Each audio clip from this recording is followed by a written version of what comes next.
안녕하세요. 커피앤톡입니다. 오늘도 방문해 주셔서 감사드리고 이야기를 바로 읽어보겠습니다. 요즘 사람들은 며느리 눈치를 보며 산다는 말을 많이 하죠. 저는 정말로 그 말이 맞다고 생각해요. 처음엔 제 아들이 결혼했을 때만 하더라도 친구들이 이제 고생이 시작이다 라는 말에 후회가 없다는 것을 듣던데 며느리는 자기 마음에 안 드는 일이 있으면 아들 앞에서 시어머니와 다툴 정도로 말을 했답니다. 저는 그런 행동을 하는 며느리를 보며 참고 참아주기는 힘들었어요. 참을 인자를 몇 번이나 되새기기도 했답니다. 그러던 중 손자가 태어나면서 좀 더 바뀌겠지 싶었는데 오히려 더 어려워졌어요. 아이가 태어난 후엔 사소한 일에도 더욱 예민해지고 태도가 더욱 냉담해졌어요. 참으로 제가 노력해도 며느리와의 벽은 허물어지지 않았어요. 더 어려운 부분은 며느리가 자신이 예민하고 화가 난다며 아들을 계속 쫓아내려는 것이었습니다. 분명 아이도 다른 집의 소중한 생명이겠지만 우리 아들도 함께 있어야 할 자리가 있어요. 내 소중하고 귀하게 키운 자식이에요. 그런 행동을 하는 며느리를 참견하기에는 너무 선을 넘은 것 같아요. 하지만 아들은 화를 내고 며느리에게 한 말을 말리기도 했어요. 그냥 내가 잘못했어. 외부 일에 전혀 도와주지 못해서 화가 난 거야? 넉넉한 삶을 제공해주지 못한 게 미안해. 그래서 엄마도 화내지 말고 엄마야 며느리 좀 잘 대해줘. 그래도 손주도 두고 우리를 잘 키워줬으니까 조금 참아줘. 응, 아들이 이렇게 말해서 어떻게 할 수 있겠어. 참을 수밖에 없었어. 그러나 아들을 대하는 며느리의 행동은 날이 갈수록 더 심해졌어요. 어느 날은 아기 기저귀를 갈 때 아들이 물티슈를 늦게 가져왔다며 우리 집에서 쫓아냈어. 아들이 열심히 일한 후 씻고 나오는 동안 빨래를 말린 게 아니라고 화를 내며 쫓아냈어. 밖에서 밥을 먹고 들어오지 않아서 화를 내기도 했어? 정말 아들을 쫓아내는 이유는 다양하고 기이한 이유가 많았어요. 심하게는 일주일에도 몇 번씩 오는 아들을 보면서 참으며 며느리를 권했어요. 다행히도 아들과 내 노력 덕분에 며느리는 손주를 돌보면서 함께 살게 되었어요. 차츰 안정을 찾아가는 것처럼 보였지만 며느리의 행동에서 이상함을 느꼈습니다. 손주가 점차 커갈 때였죠. 어느 날 자리를 비운다는 며느리 대신 손주를 불러 아들 집으로 갔을 때 손주 위에 분유가 있었고 탁자 위에 작은 쪽지가 보였습니다. 그 쪽지는 어머님, 바빠서 집 청소를 못했으니 바닥 좀 닦아주시고 냉장고에 반찬 정리를 깔끔하게 못했으니 그것도 정리해주시고 오늘은 저녁 8시 넘을 수도 있어서 남편 밥도 준비해주시라는 내용이었습니다. 요청이나 부탁이라는 단어는 눈에 띄지 않았습니다. 이 쪽지를 보니 뒤통수가 얼얼했습니다. 며느리가 나를 식모로 생각하는 건가 싶기도 했고 더 웃긴 건 이런 쪽지가 이날뿐만이 아니라 계속해서 오는 것이었습니다. 만약 며느리가 한 짓도 하지 않거나 허술하게 처리한다면 사회적인 공기를 만들어내면서 불편함을 느끼게 했습니다. 나는 시어머니로서 집안에서 어른임에도 불구하고 오히려 불편함을 겪고 있었습니다. 그 미운 딸며느리. 눈에 넣어도 아프지 않을 자식인 손자, 며느리가 제일 화낼 일입니다. 손주를 보며 조금씩 단점을 찾으면 대뜸 우리 아들 탓을 합니다. 한 번도 부모 앞에서 할 말이 아닙니다. 왜 너는 밥을 이렇게 많이 먹는 건지 돼지가 되겠어. 다른 아이들은 잠을 많이 자는데 넌 누구 닮아 이렇게 놀고 싶은 건지. 어머니도 같은 생각이라고요. 분유값만 봐도 끔찍하게 비싼데 얼마나 힘들 것 같아.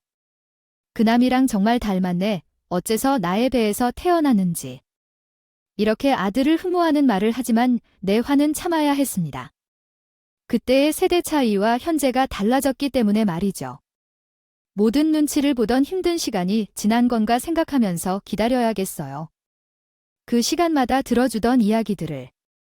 남편 생각이 자꾸 떠오르네요. 일은 나이에 떠난 남편이지만 그는 항상 이렇게 말씀하셨었어요.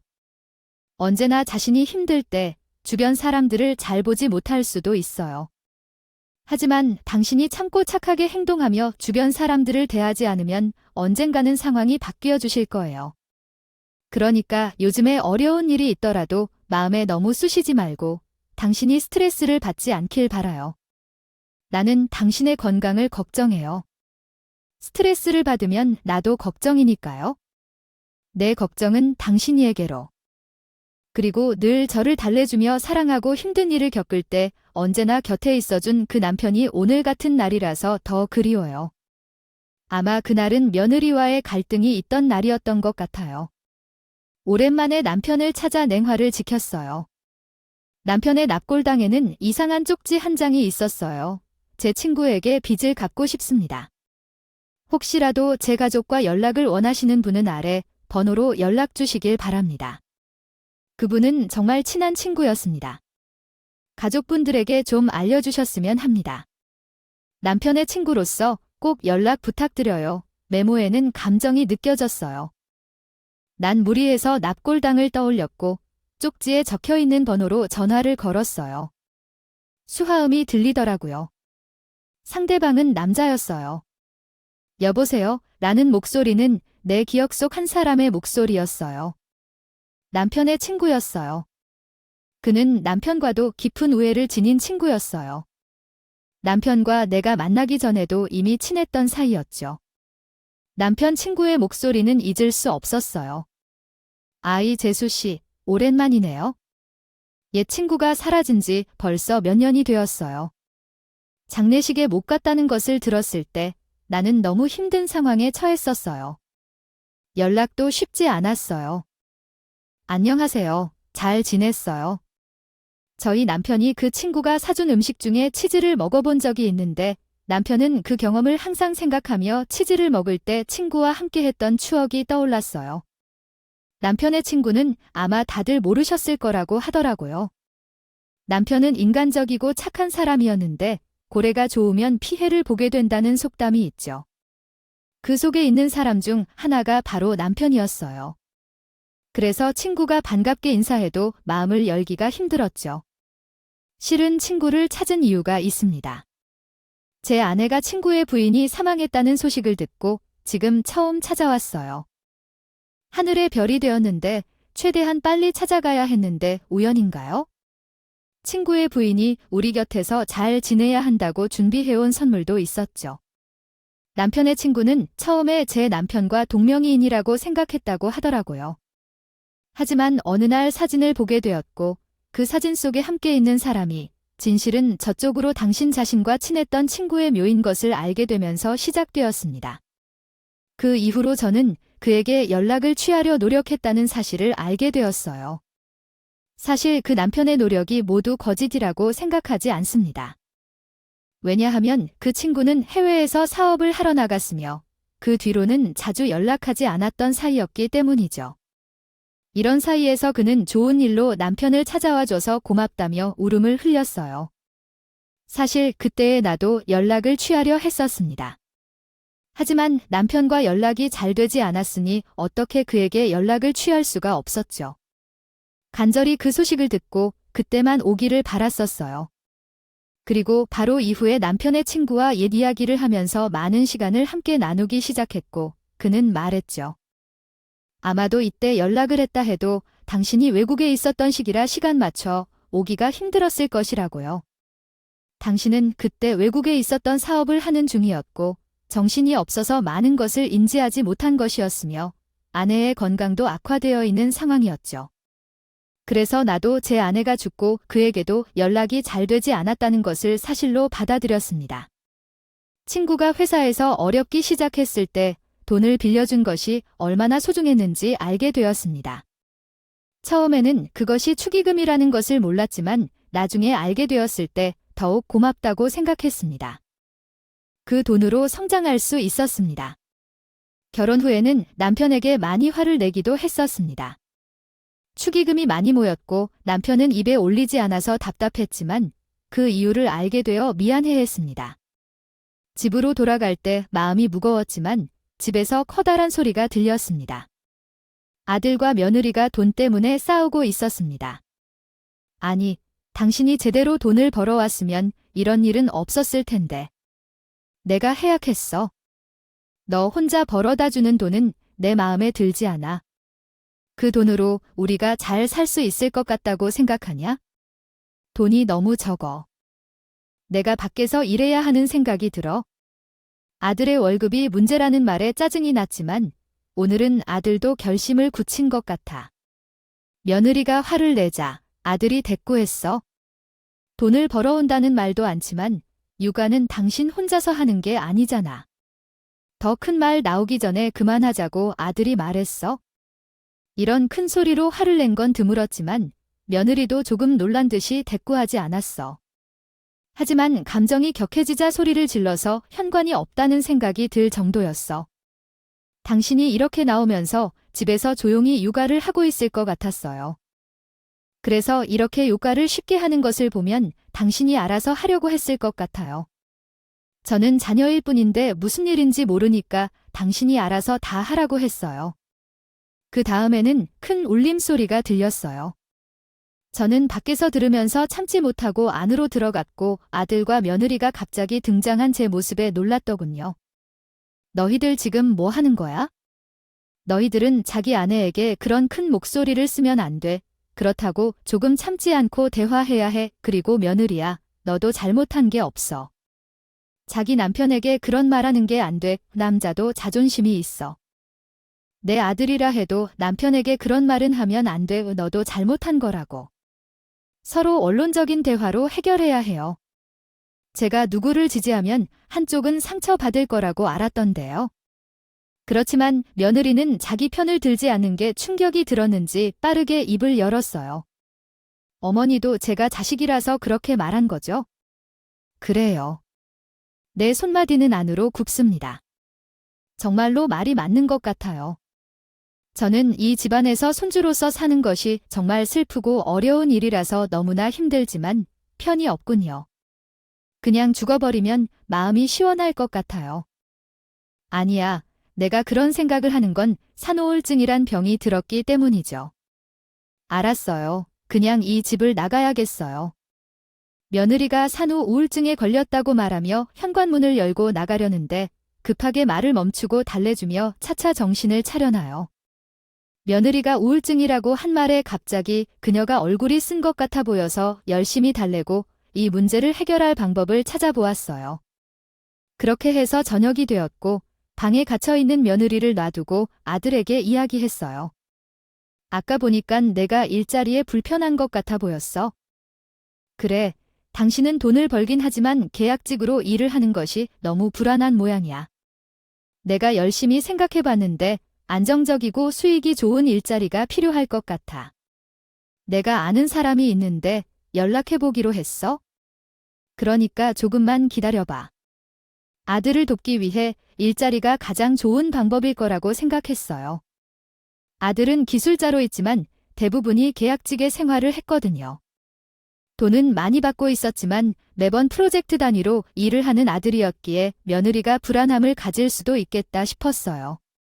그 불안감은 막 출산하고 산후우울증을 불렀을 테고요. 그래서 안정적으로 일할 자리를 마련해주면 아마도 불같이 예민해진 며느리의 빨간 속을 달래줄 수 있지 않을까 생각했죠. 아들도 내 말에 동의하는지 묵묵히 고개를 끄덕였고 말이에요. 그래서 저는 면이 상하더라도 남편의 친구에게 연락하기로 했습니다. 도움을 받고 싶다면 언제든지 연락하라고 했거든요. 안녕하세요. 다름이 아니라 제가 아들의 일자리를 하나 잡고 싶어서 해요. 당신도 아시다시피 우리 아들은 전문직으로 일하고 있는데 워낙이 바닥이 일을 안정적으로 할 수 없기도 해서 최근 집에서 트러블이 있던 모양이에요. 염치불구하고 아들이 일할 자리 하나 구하고 싶은데 괜찮을까요? 제 목소리는 어느덧 간절함이라는 마음이 담겨 있더군요. 남편의 친구도 이러한 제 심정을 느꼈는지 좋습니다. 최수지가 말하는데 당연히 도움을 드려야죠. 저희가 또 아드님이 아는 일이랑 비슷한 일들을 하고 있으니 다행이네요. 제가 좋은 자리 하나 마련해 보겠습니다. 그러니까 일단 아드님 이력서를 제가 드린 명함에 있는 메일로 보내달라고 해주세요. 너무 남편께서 받은 빚의 규모는 모르지만 아들에게 받으시는 월급이 많지 않다면 고맙습니다. 이런 소식을 아들께 빠르게 전달했어요. 하지만 아들의 자존심이 상할까 염려돼 몰래 부탁한 사실은 빼고 말했어요. 아들은 정말 좋은 직장을 찾아주셔서 너무 감사하다며 제 손을 열심히 흔들며 기뻐했어요. 그리고 며느리가 있는 방으로 들어가서 그녀에게도 더 나은 일자리를 찾았다고 전해준 것 같았어요. 지금보다 더 안정적이고 연봉도 2배로 높은 직장을 찾았어요. 이제 너는 힘든 일 없어. 언제든 치료받으러 가서 힘내. 이렇게 전하면서 아들의 설명을 들으며 많은 생각이 들었어요. 아들과 며느리가 안정을 찾을 수 있기를 기대했지만 며느리는 병원에 다니며 약을 먹고 있었어요.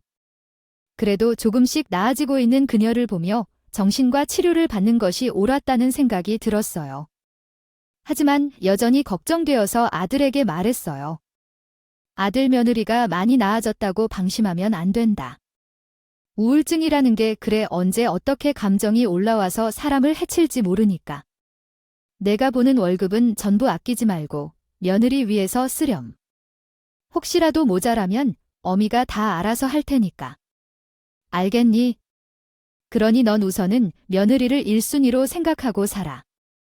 아들은 처음에는 제 도움을 받기 싫어하는 눈치였지만 갑자기 지출도 늘어나고 육아에는 가면 갈수록 많은 돈이 들기 시작했으니 거절하지는 않더군요.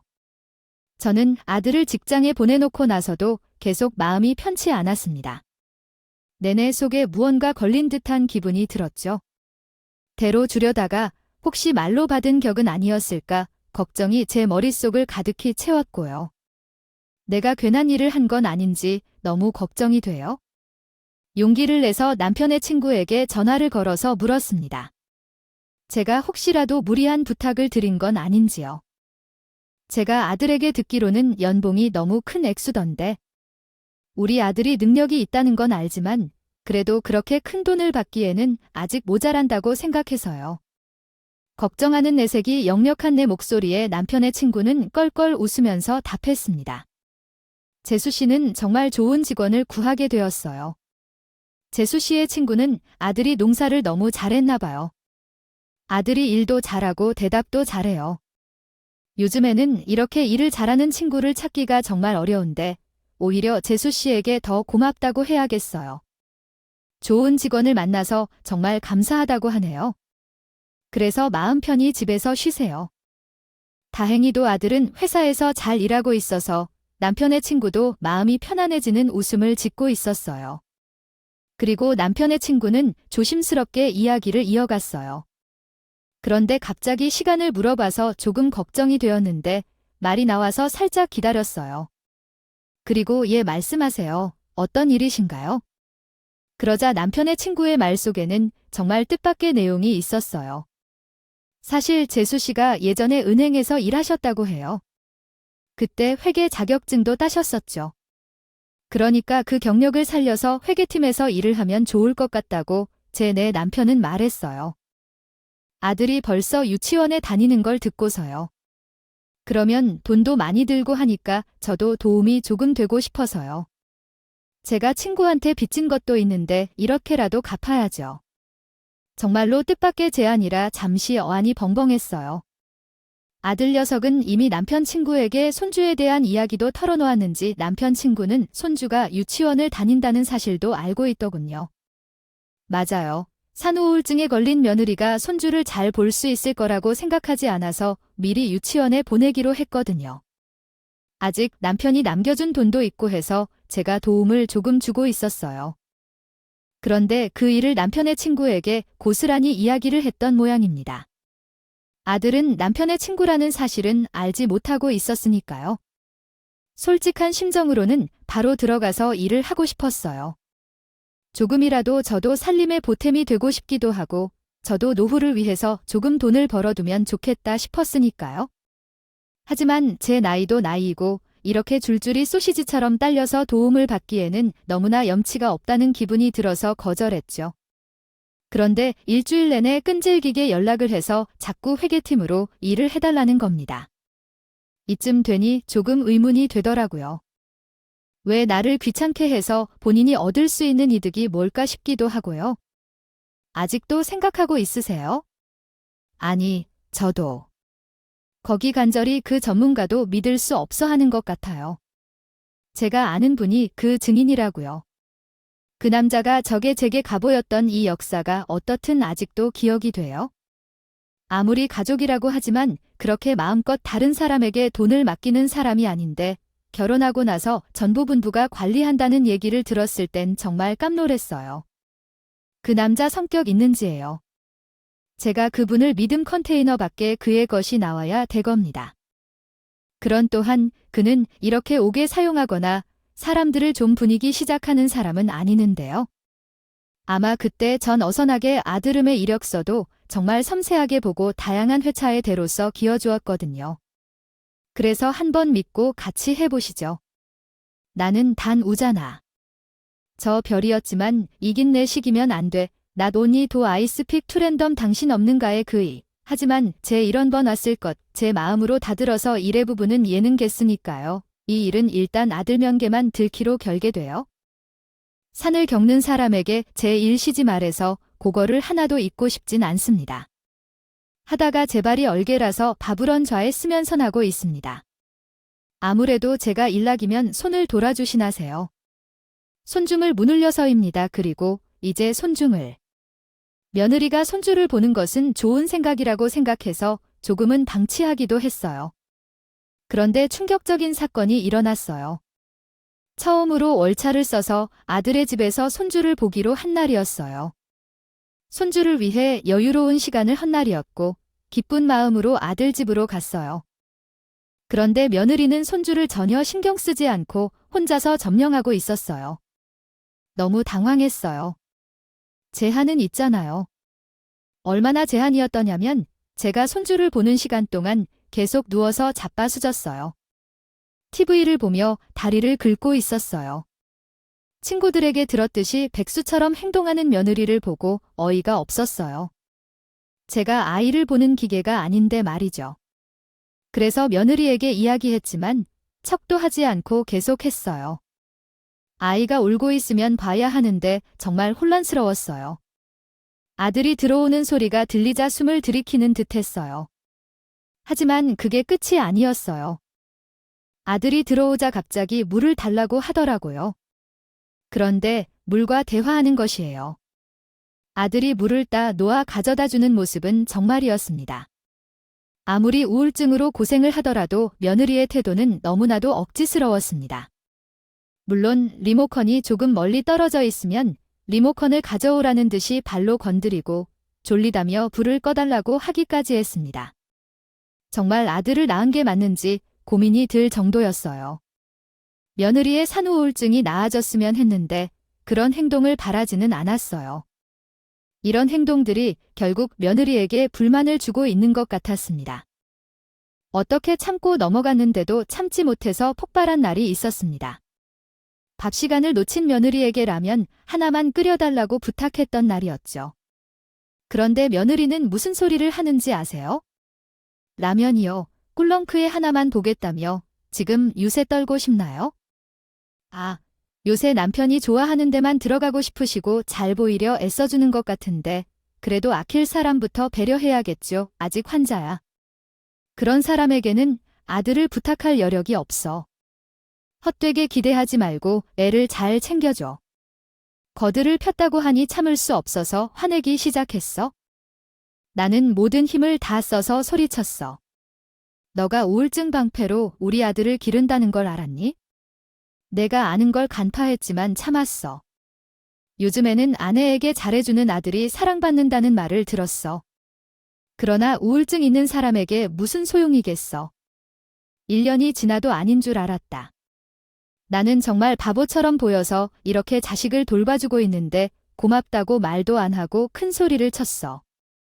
그때 갑자기 아들이 들어와서 며느리의 머리를 잡았어. 난 너무 놀라서 따라갔지?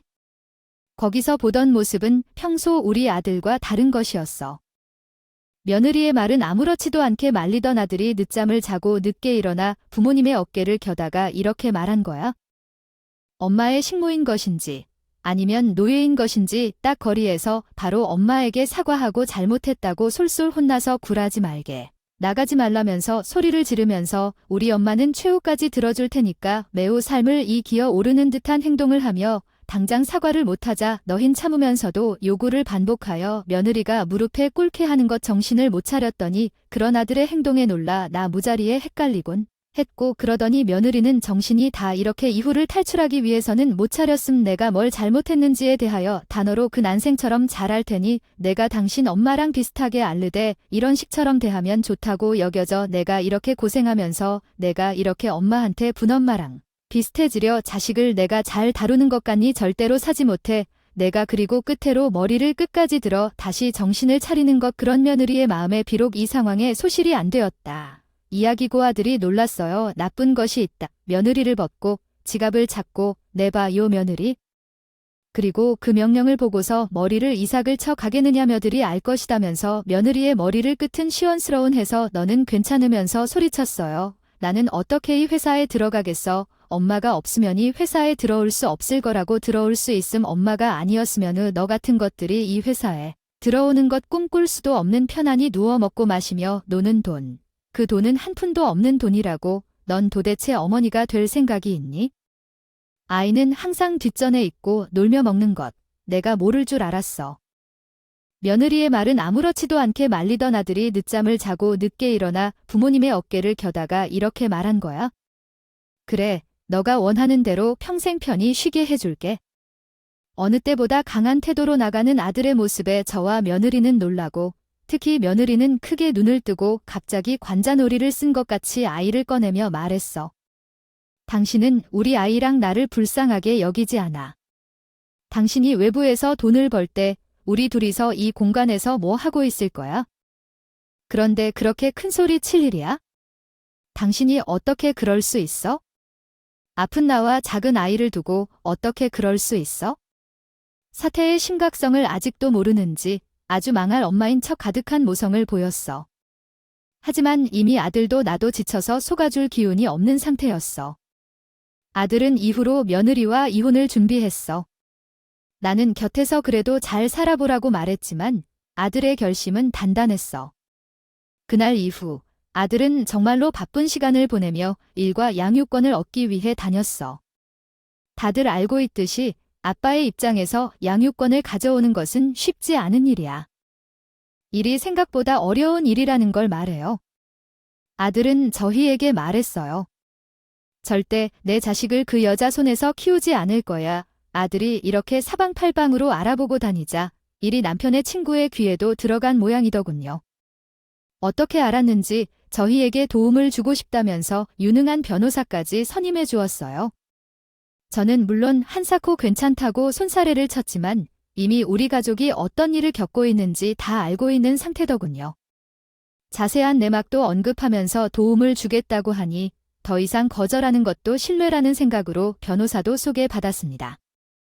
변호사와 이야기를 하니 일은 슬슬 풀렸어요. 정말 유능한 분인 것 같더라고요. 우리는 그간 아이의 안전을 위해서 설치해둔 CCTV를 증거로 내세우기 시작했어요. CCTV에는 아이를 방치하고 누워만 있는 며느리의 모습이 고스란히 찍혀 있었죠. 참 가증스러웠습니다. 아이가 서럽게 울고 있는데도 며느리라는 사람은 그저 TV를 보면서 깔깔거리기 바쁘더군요. 그리고 오히려 아이가 우는 게 시끄럽다면서 아이 쪽을 향해서 크게 소리치는 것도 여러 번 보였으니까요. 아들은 이런 장면을 수시로 보았을까요? 아들의 마음이 얼마나 찢어질 듯이 아플까요? CCTV 자료를 변호사와 함께 보면서 걱정이 되었습니다. 하지만 생각보다 아들은 침착히 했다. 이미 그의 아내에 대한 생각을 모두 정리한 듯한 아들은 자녀를 키워야 한다는 변호사에게 자신의 생각을 어필했다. 변호사는 주변의 증언도 필요하다고 말했다. 혹시 사용할 수 있는 증거가 없는가 물었고 나는 며느리가 손주를 데리러 가지 않은 사실을 떠올렸다. 그 사실을 말하자 충분한 증거가 될 수 있다고 하였고 주변의 증언을 통해 우리는 단독 양육권을 얻게 되었다. 그 후 며느리는 아들의 말대로 평생 혼자 남게 되었다. 아들은 이제 예전과는 달리 손주와 행복한 시간을 보내고 있다. 나 또한 손주와 오붓하게 데이트를 즐기며 평화로운 노년을 보내고 있고 남편 친구가 근무 시간을 조금 줄여줌으로써 손주와 함께 있는 시간을 늘렸다. 아들과 나는 새로운 다짐을 하고 있는데 그중 하나는 무작정 참는 것이 아닌 서로 나누면서 이겨내는 것이 옳다는 것이다. 가장 먼저 전해드릴 건 어쩌면 손주에게 며느리가 다가올 수도 있다는 사실입니다. 손주를 낳은 어머니로서 그런 부분에 조금은 걱정스러울 수도 있죠. 아마 아들도 그런 점을 조금은 신경 쓰고 아이와 더 가까이 지내려고 하는 것일지도 모르겠어요. 어쨌든 우리 가족은 전과는 다르게 평온한 날들을 보내고 있습니다. 내가 전한 내 이야기는 어떻게 들렸나요? 최근에는 아들을 낳은 부모들이 많이 걱정할 거라 생각해요. 예전에는 아들에 대한 이야기가 많았지만 요즘은 며느리에 대한 얘기도 자주 나오니까 말이죠. 아들을 시집 보내기 두렵다는 이야기를 하는 친구들도 주변에 많지만 걱정하지 마세요. 우리는 어떤 어려움도 극복할 힘이 있으니까요. 지금 우리 가족이 평화롭게 살 수 있는 건 다 그 힘 덕분이라 생각해요. 이렇게 제 이야기를 들어주셔서 정말 감사드리고 여러분들의 가정도 항상 평화로워지길 바랍니다. 지금까지 커피앤톡이었습니다. 오늘도 끝까지 함께 해주셔서 감사하고 다음 영상에서 만나요.